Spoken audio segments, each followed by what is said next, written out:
اور اگر ہم یوحنا کی انجیل پہلے باب سے مطالعہ کرتے ہیں تو وہ اس لوگوس کو، اس کلام کو، اس ورڈ کو کہتا ہے کہ یہ خدا کا ازلی کلمہ ہے، یعنی ابتدا سے ہے۔ اور ابتدا کے لیے وہاں پہ جو لفظ انگلش بگننگ، لیکن وہاں پر جو گریک ورڈ استعمال ہوا ہے اس کا مطلب ہے ایک ایسی ابتدا جس کا کوئی شروع نہ ہو۔ اٹ مینس کہ یہ کلمہ شروع سے ہے، اور جیسا کہ لکھا ہے ابتدا میں کلام تھا اور کلام خدا کے ساتھ تھا اور کلام ہی خدا تھا۔ تو یہ لوگوس خدا کے اندر ہے، جو اس وقت کریشن کے ٹائم کے وقت چیزوں کو تخلیق کر رہا تھا۔ یعنی یہ صرف الفاظ نہیں ہے، یہ صرف منہ سے بولے جانے والے کچھ چند جملے نہیں ہیں، بلکہ یہ خدا کی وہ قوت اور پاور ہے جو بولتی رہی اور دنیا تخلیق ہوتی رہی۔ جیسا کہ لکھا ہے کہ خدا نے کہا اور زمین بن گئی، آسمان بن گیا۔ اس کلمہ کے اندر قدرت پائی جاتی ہے اور یہ زندہ آواز ہے خدا کی۔ میرے عزیزو، دوسرا جو ورڈ یہاں پہ اسی نقطے میں ہمیں ملتا ہے وہ ہے تجسم اختیار کرنا۔ اور ہم اگر پروٹسٹنٹ ترجمہ میں دیکھیں تو وہاں پہ لکھا ہے اور کلام مجسم ہوا۔ تو مجسم کے لیے جو انگلش ورڈ ہم روٹین میں دیکھتے ہیں یسوع مسیح کے تجسم کے لیے، وہ استعمال ہوتا ہے انکارنیشن۔ انکارنیشن کا مطلب ہے مجسم ہونا، ظاہر ہو جانا، یا to become into existence, یعنی ایک وجود لے لینا، ایک روپ دھار لینا۔ یونو کے کلام مقدس میں لکھا ہے کہ خدا روح ہے، لیکن یہاں پر اس متن کے اندر ہمیں یہ بات خصوصاً دیکھنے کو ملتی ہے، کلام جو خدا کی آواز ہے جس پر ابھی ہم نے بات کی ہے، لوگوس لفظ، وہ مجسم ہو گیا، اس نے ایک روپ لے لیا، اور وہ جیسا کہ ہم جانتے ہیں وہ چرنی میں آ گیا۔ آج سے 2000 سال پہلے تاریخ اس بات کی گواہ ہے، کتابیں اس بات کی گواہ ہے، اور خود خدا کا کلام اس بات کی گواہی دیتا ہے کہ یسوع مسیح جو خدا کا ازلی کلمہ ہے، جس کے لیے یہاں پر لفظ لوگوس استعمال ہوا ہے، وہ دنیا میں مجسم ہو کر آ گیا اور اس نے مقدسہ مریم کے بطن سے جنم لیا۔ اور کرسمس آج اتنا بڑا تہوار، اتنا بڑا ایونٹ بن چکا ہے میرے عزیزو کہ پوری دنیا جو ہے وہ اس کو مناتی ہے۔ لیکن یہ صرف ایونٹ کی حد تک محدود نہیں ہے، بلکہ یہ ایک ایسی لازوال حقیقت ہے جسے کبھی انکار نہیں کیا جا سکتا۔ تاریخ دانوں نے اور بہت سے لوگوں نے اس کو انکار کرنے کی کوشش کی، لیکن یاد رکھیے گا جس دن یہ کلمہ مجسم ہوا تھا، اس نے اس دنیا کے نظام کو، نظام شمسی کو، اور پھر جو ہے وہ تاریخوں کو بدل کر رکھ دیا۔ اور آج کبھی بھی آپ دنیا کی ڈیٹ کو جب کوڈ کرتے ہیں، ریٹن اس کو لکھتے ہیں، تو میرے اور آپ کے یسوع مسیح کا کلمہ مجسم کا نام لکھا جاتا ہے، قبل از مسیح اور بعد از مسیح۔ اٹ مینس کہ یسوع مسیح کے بغیر ہماری دنیا کی تاریخ جو ہے وہ نامکمل ہے۔ دوسرا نقطہ جو میں آپ کے سامنے میرے عزیزو رکھنا چاہتا ہوں وہ ہے خدا کے کلام کا فضل اور سچائی سے معمور ہو جانا۔ میرے عزیزو، اگر ہم بائبل مقدس کا بغور مطالعہ کریں، خصوصاً اولڈ ٹیسٹامنٹ کی بہت ساری بکس کا، تو خدا ان مختلف ادوار میں، مختلف زمانوں میں اپنے نبیوں کے وسیلہ سے کلام کرتا رہا ہے۔ اور بعض اوقات خدا جب ناراض ہوتا، اپنی قوم پر غصہ کرتا، تو وہاں پر ایسے الفاظ خدا استعمال کرتا ہے، لعنت کرتا ہے لوگوں پر، غصہ کرتا ہے، نالش کرتا ہے لوگوں پر، اور قہر نازل کرتا ہے۔ لیکن یہ نقطہ ہمیں یہ بتاتا ہے کہ یہ کلام فضل اور سچائی سے معمور ہو کر ہمارے درمیان رہا۔ اس میں سچائی اور فضل جو ہے بھرا پڑا تھا۔ اٹ ڈزنٹ مین، یہ کوئی معنی نہیں رکھتا کہ خدا اس سے پہلے اپنے اندر فضل یا سچائی نہیں رکھتا تھا، لیکن جب خدا نے اس کلمہ کو مجسم کیا تو اپنا فل آف گریس اس کلمہ کے اندر ڈال دیا کہ یہ کلمہ جب جسم اختیار کرتا ہے، آدم کا روپ لیتا ہے، تو جب آدمیوں کے درمیان چلتا پھرتا ہے تو اس کے اندر ایسا گریس ہے کہ یہ گناہ گاروں کو کہتا ہے کہ جا بیٹا یا جا بیٹی تیرے گناہ معاف ہوئے۔ یہ کسی کو عدالت میں کھڑا نہیں کرتا بلکہ ہر ایک کو معافی دیتا ہے، خواہ کوئی سامری عورت ہو، خواہ کوئی محصول لینے والا ہو، خواہ کوئی بدکار عورت ہو۔ خدا کا ازلی کلمہ جب فضل سے بھرپور ہو کر اس دنیا میں آتا ہے تو وہ ہر ایک کو فضل کے ساتھ جو ہے وہ اس کے ساتھ تعلق رکھتا ہے۔ میرے عزیزو، کلام مقدس میں بتاتا ہے کہ خدا کا کلام سچائی ہے، اور لکھا ہے کہ سچائی سے واقف ہو تو سچائی تمہیں آزاد کرے گی۔ تو یہ ایک ایسی سچائی ہے جو فضل سے بھری ہوئی ہے، جو ہمیشہ دوسروں کو جو ہے وہ قوت دیتی ہے، طاقت دیتی ہے، اور سب سے بڑھ کر جو ہے وہ فضل عطا کرتی ہے۔ میرے عزیزو، تیسرا نقطہ جو میں آپ کے سامنے اس متن میں سے رکھنا چاہتا ہوں وہ ہے خدا کے کلام کا لوگوں کے درمیان میں رہنا۔ میرے عزیزو، خدا کی یہ خواہش ہے کہ خدا لوگوں کے درمیان میں رہنا چاہتا ہے۔ میں آپ کو بہت پیچھے لے کر جانا چاہوں گا کہ جب خدا نے کائنات کو، دنیا کو، انسان کو تخلیق کیا، بنایا، تو لکھا ہے کہ خدا نے آدم اور حوا کو لے کر عدن میں رکھا، اور خداوند خدا جو ہے وہ ٹھنڈے وقت میں آ کر آدم اور حوا سے بات کیا کرتا تھا۔ اٹ مینس کہ خدا درمیان میں باغ میں آ کر اپنے لوگوں سے، ایڈم سے، ایو سے بات کیا کرتا تھا۔ تو یہ خدا کی خواہش ہے، جب سے اس نے انسان کو بنایا ہے وہ اس کے درمیان میں آ کر رہنا چاہتا ہے۔ اور ہم سب جانتے ہیں کہ گناہ کی وجہ سے جو ہماری صورت بگڑ گئی، ہماری رسائی خدا تک نہ رہی، لوگوں نے برج بنانے کی کوشش کی، اونچے سے اونچی ہیکل بنانے کی کوشش کی، پہاڑوں پر بسیرا کیا، اور اپنے ہدیات، نذرانوں، قربانیوں کی وجہ سے خدا کو ڈھونڈنے کی کوشش کی، لیکن ناکامی حاصل کی۔ لیکن جب خدا خود پہل کرتا ہے درمیان میں رہنے کی، خدا خود درمیان میں آنے کی پہل کرتا ہے، تو دیکھیے کہ بائبل کا خدا لوگوں کے پاس خود چل کر آتا ہے اور ان کے درمیان میں آ کر کھڑا ہو جاتا ہے۔ درمیان میں رہنے کا جو میرے پاس متن ہے وہاں پہ لفظ بڑا مضبوط لفظ ہے، اسٹرانگ ورڈ ہے، خیمہ زن ہوا۔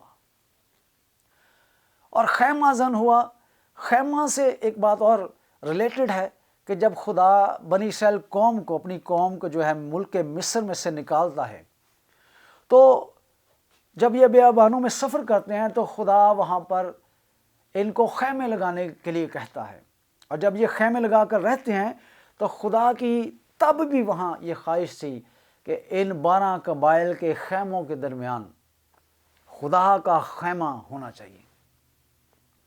خدا اپنی حضوری، اپنی سکونت لوگوں کے درمیان میں رکھنا چاہتا ہے۔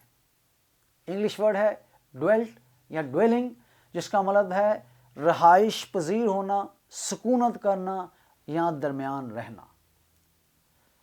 ہمارا خدا کسی ایک مقام پر، کسی ایک جگہ پر نہیں رہتا، بلکہ وہ لوگوں کے درمیان آ کر اپنی حضوری، اپنا جلال جو ہے ظاہر کرتا ہے۔ اور اگر ہم مکاشفہ کی کتاب کا مطالعہ کریں تو وہاں پر ایک براڈر پکچر ہمیں نظر آتی ہے کہ خدا فرماتا ہے کہ دیکھ، خدا کا خیمہ آدمیوں کے درمیان موجود ہے، اور وہ اپنے لوگوں کے ساتھ رہے گا، اور وہ ان کے ساتھ رہے گا، اور ان کی آنکھوں کے تمام تر آنسو جو ہے وہ پونچھ دے گا۔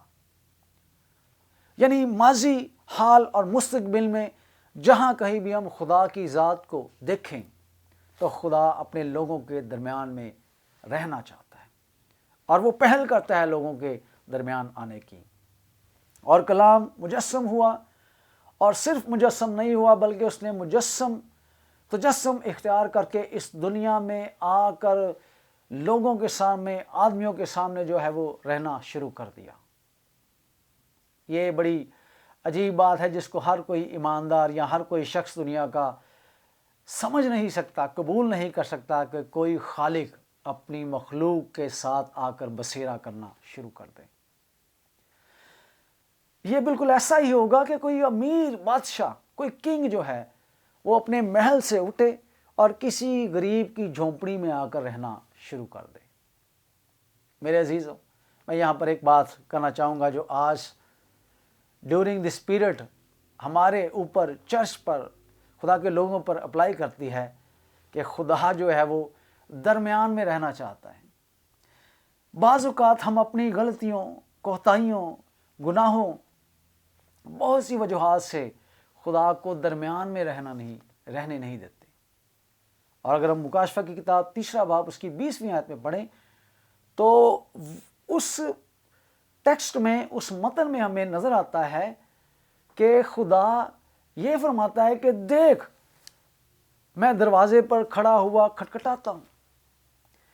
اٹ مینس ٹیکسٹ کے اندر یہ لکھا ہے کہ خدا دروازے کے باہر ہے، اور دیر واز اے چرچ، اور وہ چرچ ہے، اور چرچ ایکٹیویٹی کرتا ہوگا، ورشپ کرتا ہوگا، اور بہت ساری جو ہے وہ کانگریگیشن ہوگی، لیکن یسوع مسیح فرماتے ہیں کہ دیکھ، میں دروازے پر کھڑا ہوا کھٹکھٹاتا ہوں۔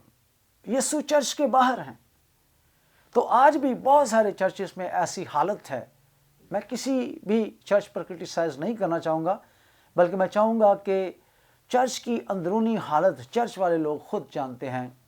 اور یاد رکھیے گا کہ آج اگر یسوع چرچ کے دروازہ کے باہر کھڑا ہوا ہے، خدا اگر چرچ کے دروازہ کے باہر ہے، تو اس کی یہ خواہش ہے کہ وہ چرچ کے اندر آنا چاہتا ہے۔ اسے درمیان میں رہنے دیجئے۔ God is centre of the church, وہ چرچ کا سینٹر ہے، اور اسے سینٹر میں رہنے دیجئے گا۔ خدا کی خواہش کو پوری کیجئے گا۔ خدا ہر دور میں اپنے لوگوں کے درمیان رہنا چاہتا ہے۔ میرے عزیزوں، چوتھی بات جو میں آپ کے سامنے پیش کرنا چاہتا ہوں اس متن میں سے، وہ ہے خدا کا اپنے کلام یعنی اپنے اکلوتے بیٹے کے وسیلہ سے جلال ظاہر کرنا۔ جلال کے لیے یہاں پہ جو گریک ورڈ استعمال ہوا ہے ڈاکسا، جس کا مطلب ہے ایسا جلال جو کسی اور میں نہ ہو۔ یعنی اگر ہم بائبل کا مطالعہ کریں تو ہمیں یہ بھی پتہ چلتا ہے کہ بہت طرح کا جلال ہے۔ آسمانیوں کا جلال ہے، فرشتوں کا جلال ہے۔ کہ فرشتے بھی جلال رکھتے ہیں، اور کہیں نہ کہیں ہم آدمی بھی جلال رکھتے ہیں۔ یعنی ہماری کوئی ریپو ہوتی ہے، ہم جو ہے وہ اپنے آپ میں بڑی اتھارٹی، اختیار اور بڑی ایک جگہ رکھتے ہیں۔ لیکن یہ اختیار، یہ جلال، یہ قدرت یہاں پر جو لکھا گیا ہے وہ خدا کے جلال کی بات کی گئی ہے۔ اور خدا، یاد رکھیے گا، اپنا جلال، اپنی قدرت، اپنی قوت کسی کے ساتھ شیئر نہیں کرتا۔ صرف اور صرف بیٹے کو یہ حق حاصل ہے کہ وہ خدا کا جلال ظاہر کرے۔ اس میں سے خدا کا جلال نظر آتا ہے، اور یوحنا یہی تو کہتا ہے کہ ہم نے اس کا جلال دیکھا۔ میرے عزیزو، یوحنا جو یسوع مسیح کا شاگرد ہے، رسول بھی کہلایا، اور یہ شخص جب یسوع مسیح دعا کرنے جاتے تو خصوصاً یہ شخص ہمیشہ اس کے ساتھ رہتے تھے۔ اور انجیل مبارکہ میں ہم اگر پڑھیں تو وہاں پر ایک واقعہ ایسا ہے کہ جب یسوع مسیح دعا کر رہے تھے تو کہ وہاں پر یسوع مسیح کی پوشاک اور اس کا بدن جو ہے وہ جلالی ہو گیا، اور یوحنا نے وہ گواہی یہاں پر لکھ دی کہ ہم نے اس کا ایسا جلال دیکھا جیسا باپ کے اکلوتے کا جلال۔ اور یوحنا نے نہ صرف یسوع مسیح کو آدم کے روپ میں، انسانوں کے روپ میں چلتا پھرتا دیکھا، بلکہ اگر ہم مطالعہ کریں مکاشفہ کی کتاب کا تو وہاں پر ہمیں نظر آتا ہے کہ وہ ایک بڑی خوبصورت پکچر پیش کرتا ہے۔ یوحنا مکاشفہ کی کتاب اس کے پہلے باب میں اگر ہم دیکھیں تو یوحنا یہ لکھتا ہے کہ میں نے اپنے آواز دینے والے کو جب آواز سنی اپنے پیچھے، تو میں نے مڑ کر دیکھا تو میرے پیچھے ایک شخص کھڑا ہے جو سفید جامہ پاؤں تک کا پہنے ہوئے ہے، اور اس کے بال جو ہے سفید اون کی مانند ہیں، اور اس کی آنکھیں تیز روشنی پیدا کرتی ہیں جیسے آفتاب، اور پھر اس کے منہ سے 2 تیز دھاری تلوار نکلتی ہے، اور اس کے پاؤں پیتل کے سے ہیں۔ یہ اس کے جلال، اس کی قدرت کو، اس کے اختیار کو جو ہے وہ پیش کرتے ہیں۔ اس لیے یوحنا یہ گواہی دیتا ہے کہ ہم نے اس کا ایسا جلال دیکھا جیسا باپ کے اکلوتے کا جلال ہے۔ یہاں پر ایک اور بات اپنے تعلق سے، چرچ کے تعلق سے کرنا چاہوں گا کہ یوحنا ہی کی انجیل میں ایک باب اس کی غالباً 12 آیت میں لکھا ہے کہ لیکن جتنوں نے اسے قبول کیا اس نے انہیں خدا کے فرزند بننے کا حق بخشا، یعنی جو اس کے نام پر ایمان لاتے ہیں۔ تو میرے عزیزو، توجہ اس نقطے پر یہ کرانا چاہتا ہوں کہ اگر ایک بیٹا، اکلوتا بیٹا خدا کا جلال اس دنیا میں ظاہر کر سکتا ہے کہ اس کے اندر سے باپ یعنی خدا نظر آتا ہے، اور خود یسوع مسیح نے بھی کہا کہ جس نے مجھے دیکھا اس نے باپ کو دیکھا۔ تو میرا موقف، میرا نقطہ یہ ہے کہ اگر یسوع مسیح خدا کا جلال ظاہر کر سکتا ہے تو آج ہم یسوع مسیح پر ایمان لانے کے سبب سے بیٹے اور بیٹیاں ہیں خدا کے۔ تو آئیے مل کر خدا کا جلال ظاہر کریں، کیونکہ خدا چاہتا ہے کہ اس کے بیٹے اور بیٹیاں اس کا جلال ظاہر کریں۔ اس اینڈ آف دا ٹائم میں، اینڈ آف دا پیریڈ میں، اخیر زمانہ میں خداوند اپنے روح جو ہے ہر فرد بشر پر، ہر بلیورز پر، ہر فالوورز پر ڈالنا چاہتا ہے، اور خدا چاہتا ہے کہ اس کا جلال ظاہر کیا جا سکے۔ میرے عزیزو، ان 4 نکات کے وسیلہ سے ہم مینلی بات یہی دیکھتے ہیں کہ خدا کے کلام کے مجسم ہونا اور اس کے درمیان رہنا اور اس کے فضل اور سچائی سے معمور ہونے کا یہی مقصد تھا کہ یسوع مسیح خدا کا جلال ظاہر کرے۔ اور ایز یو نو کہ جتنی دیر وہ زمینی زندگی میں رہا اس نے ہمیشہ اپنے باپ کا جلال ظاہر کیا اور اس کو عزت اور رسپیکٹ دی۔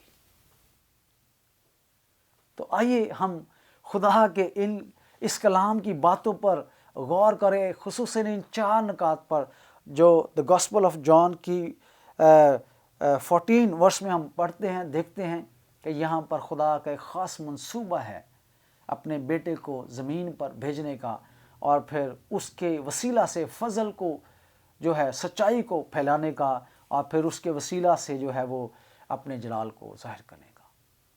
خدا ہمیں توفیق بخشے، کہ خدا ہمیں قوت بخشے، کہ خدا ہمیں طاقت بخشے کہ ہم خدا کے بیٹے اور بیٹیاں خدا کا جلال اس اخیر زمانہ میں ظاہر کریں، اور ہر ایک زبان جو ہے وہ اقرار کرے کہ یسوع ہی خداوند ہے۔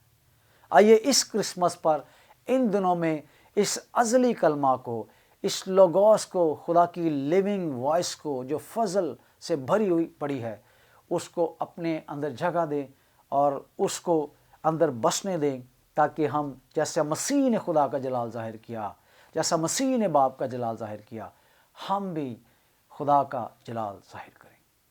آخر میں شکریہ ادا کرنا چاہوں گا فضل ٹی وی کی تمام تر ٹیم کا، اور خاص طور پر پاسٹر زبلون دانش کا، جن کے انویٹیشن پر میں یہاں پر آج آپ کے سامنے کلام سنا رہا ہوں۔ خداوند فضل ٹی وی کی ساری ٹیم کو، بردر عمران فضل کو اور سسٹر مہوش کو اور ان کی تمام تر ٹیم کو برکت دے، اور اپنے جلال کے لیے، جیسا کہ آج ہم نے کلام مقدس میں سے سیکھا ہے، بھرپور طریقے سے استعمال کرے۔ میں مسیح کا خادم پاسٹر سیم آپ سے اجازت چاہوں گا۔ خوش رہیے گا۔ میری طرف سے آپ کو ایڈوانس میں Christmas Mubarak who. Thank you very much.